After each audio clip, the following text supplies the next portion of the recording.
Review buku setelah kelar baca buku The Unfair Advantage ya benar ya, How You Already Have What It Takes to Succeed, karyanya Ash Ali dan Hasan Kuba. Seperti biasa, kalau kelar baca buku aku akan cerita overview buku ini apa, terus habis itu apa yang aku suka, apa yang aku kurang suka, dan 3 key takeaways yang aku dapatkan dari buku The Unfair Advantage. Langsung kita, cuman kali ini karena 3 key takeaways-nya itu menurutku lebih asik dan aku baru kasih pendapatku aku suka atau nggak suka. Jadi ini nanti urutannya overview dulu, terus 3 key takeaways yang aku dapatkan, baru opini pribadiku aku suka atau nggak suka dengan buku The Unfair Advantage ini. Oke, overview dulu. Buku ini The Unfair Advantage ini memenangkan UK Best Book for Business. Jadi ini memang tentang bisnis, di dalamnya itu adalah tentang startup gitu ya. Tapi sebenarnya kalau dilihat tuh kan Unfair Advantage, terus subjudulnya tentang sukses gitu.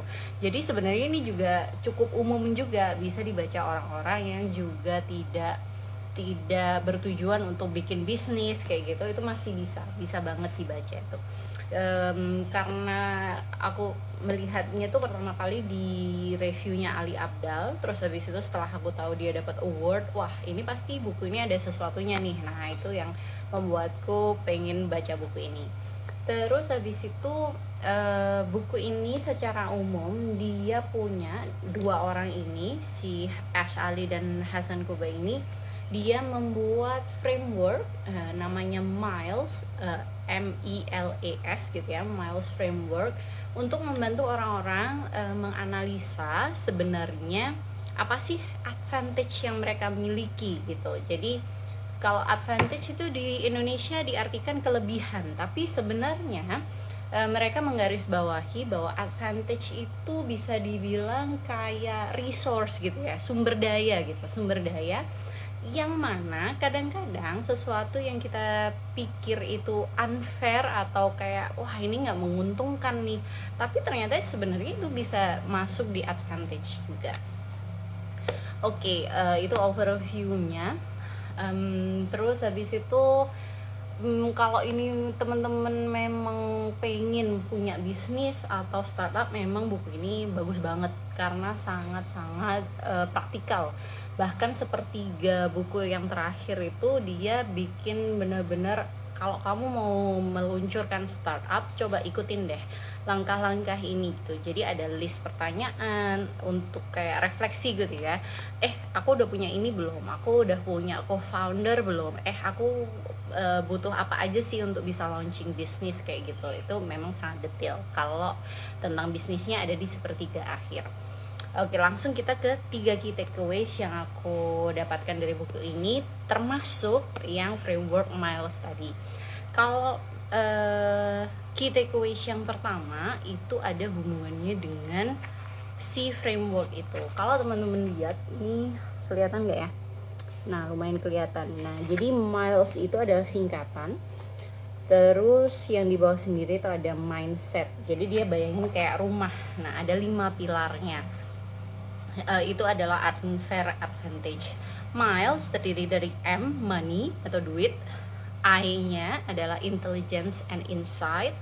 Terus L-nya location and luck. I-nya education and expertise. Terus S-nya adalah status. Tapi dia garis bawahi yang paling bawah sebagai fondasi adalah mindset. Jadi yang paling penting mindset. Nah, ini key takeaways yang pertama. Biasanya kita tahu mindset itu yang lagi happening banget setelah Carol Dweck itu meluncurkan gitu ya tentang growth mindset, dibahas di bukunya. Kayak semua orang growth mindset kayak gitu. Nah, yang menarik si Ash Ali sama Hasan Kubani menawarkan hal sedikit ditweak gitu. Bayangkan kalau kita punya mindset ada di 2 ujung gitu. Misalnya ujung pertama adalah yang percaya bahwa kerja keras, hard work itu akan menjadi segalanya. Maksudnya kalau lu kerja keras ya udah kamu pasti dapat hasil yang maksimal. Nah di ujung yang lain itu adalah yang percaya dengan keberuntungan atau luck gitu. Oke, jadi kalau kamu beruntung ya udah kamu punya luck, ya kamu pasti beruntung aja, udah kamu pasti akan sukses. Kalau si Carol Dweck dengan growth mindset itu kan lebih banyak ke fokusnya adalah iya kamu kerja keras tapi juga kamu tuh punya kayak apa untuk evaluasi kayak gitu. Nah di sini dia menawarkan dia tuh kayak reality growth mindset. Jadi maksudnya gimana tuh, kita harus tetap melihat realita. Luck, keberuntungan itu ya emang ada gitu loh. Jangan dianggap kira-kira kalau keberuntungan tuh nggak ada gitu, atau semua ya udah kerja keras melulu gitu, itu nggak. Jadi si siapa namanya, si Ash Ali sama Hasan Kubai ini menawarkan gini loh, jadiin mindset itu keduanya baik di dua sisi di ujung spektrum ini tadi sebagai alat aja, tools aja. Kadang-kadang kita perlu untuk kerja keras banget, tapi kadang-kadang kita juga perlu menumbuhkan atau mencari gitu kesempatan-kesempatan yang bisa memperbesar kemungkinan kita untuk dapat luck gitu. Jadi dia bener-bener jadi ini tuh sebagai tools aja. Mindset itu tools, mindset itu tuh basis yang kuat. Tools itu berarti bisa digunain kapanpun kamu pengen gitu. Jadi kadang-kadang kalau memang situasinya butuh kerja keras ya ayo, kadang-kadang kalau memang kita situasinya membutuhkan untuk kita percaya gitu ya, beriman bahwa adalah keberuntungan, adalah kekuatan lain yang misalnya kalau yang percaya Tuhan gitu ya, itu maka akan membantu kayak gitu. Itu ya emang juga ada gitu. Jadi itu yang ditawarkan oleh Ash Ali dan Hasan Kuba. Itu first key takeaways. Yang kedua adalah Miles Framework yang tadi disebut, ada money, ada intelligence and insight. Itu gunakan sebagai kira-kira framework untuk menganalisis secara holistik, secara 360 derajat gitu kalau aku bilang. Kenapa? Karena ini bisa dibilang udah 5 hal yang cukup banget lah untuk kita memperhitungkan langkah apa sih yang sebenarnya kita perlu rencanakan ke depan gitu, apa yang perlu kita ambil. Misalnya memang kita nggak punya duit gitu, tapi kita punya location and luck misalnya. Kadang-kadang ini orang nggak sadari gitu. Dia sempat mencontohkan, jadi si Ash Ali ini adalah pernah jadi chief marketing officer-nya di Just Eat. Kalau teman-teman tahu di UK, di Inggris itu ada delivery makanan namanya Just Eat. Dulu itu bisa, kalau di Indonesia mungkin disamain kayak Gojek gitu ya, atau Grab gitu. Tapi dia nggak ada hail riding-nya, nggak ada untuk mobil, untuk motornya gitu ya, nggak ada ojeknya. Wah sempet pause, it's okay, it's fine. Sampai tadi di bahasan tentang Miles Framework, itu gunanya untuk memberikan gambaran secara holistik apa sih yang sebenarnya kita punya gitu, advantage. Kadang-kadang kita mikir bahwa misalnya nggak punya duit, miskin gitu ya, sobat miskin. Sama sih gitu, pengen mulai bisnis tuh kayaknya ya gimana ya, nggak punya modal dan seterusnya.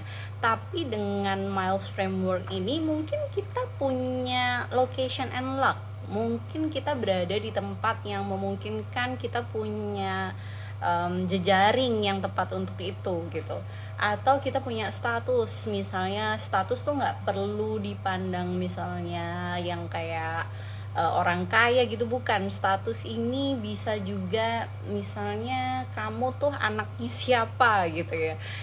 Itu si siapa, Ash Ali sama Hasan Kubani nggak usah ditolak gitu loh. Privilege macam kayak gitu, status seperti itu nggak usah ditolak. Oh ya udah, ini advantage atau nggak, bisa nggak aku bikinin. Jadi buku ini memang sangat praktikal, dia sangat pragmatis. Jadi kalau teman-teman tapi di dalamnya juga ada, maksudnya kamu tuh sebenarnya ini morality accepted atau enggak kayak gitu. Nah itu juga dibahas juga sih. Jadi enggak pragmatis, tapi di saat yang sama juga mengajak kamu untuk reflektif. Apa benar kalau memang untuk mencapai itu tuh, mencapai goals kamu itu kamu perlu mengorbankan diri kamu gitu, your lower self gitu kalau dia bilang. Itu key takeaways yang kedua. Terus yang key takeaways ketiga yang aku dapatkan adalah di buku ini tuh mengajak kita untuk be flexible gitu. Jadi memeluk, embracing gitu the dualities. Di dunia ini ada namanya kerja keras, ada juga luck, ada juga motivasi yang aku bilang barusan, higher self atau lower self. Higher self tuh misalnya kayak si pendiri Microsoft tuh, si Bill Gates tuh kan dengan duit yang dia punya, dia pengen menyebarkan lebih banyak pengetahuan kayak gitu. Dia pengen jadi filantropis, dia memberantas kurangnya akses pendidikan kayak gitu. Nah itu higher self. Tapi ada juga lower self gitu. Kita nggak usah mengingkari bahwa kita tuh kadang-kadang juga butuh pengakuan gitu. Kita pengen bisa dapat duit banyak, atau kita pengen dikenal orang kayak gitu. Nah menurut si Asyali dan Hasan Kuba nggak perlu ditolak atau nggak perlu denial juga. Dualities itu yang ada, yang perlu itu di embrace, diterima.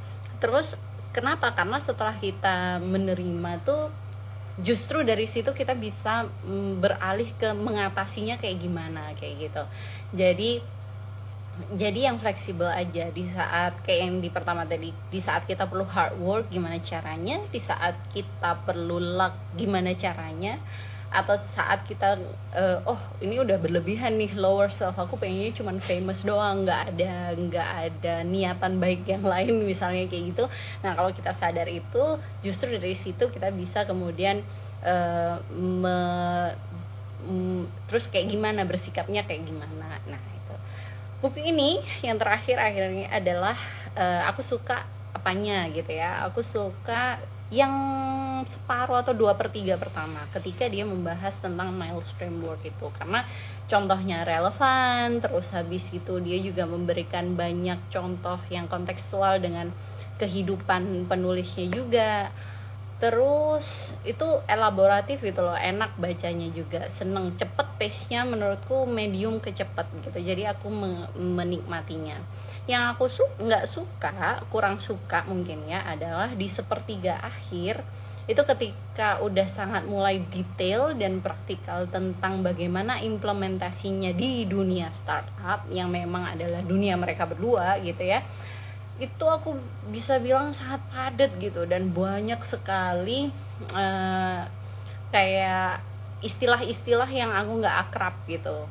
Jadi mungkin kalau kamu tertarik launching bisnis atau startup, ini sangat penting, sangat bagus. Tapi kalau kamu nggak tertarik sama sekali, mungkin ya di skip aja kali ya yang sepertiga terakhir kayak gitu. Apakah ada yang bisa dipelajari? Tentu ada yang bisa dipelajari, cuman buatku sendiri kayak istilahnya terlalu banyak banget gitu, dan kayak dipadet-padetin gitu, jadi agak sulit juga gitu, elaborasinya nggak terlalu banyak, mungkin karena memang tujuannya biar praktis aja. Terima kasih yang sudah mampir. Ini dia buku di Unfair Advantage. Sampai jumpa di Kelar Baca Buku selanjutnya. Bye.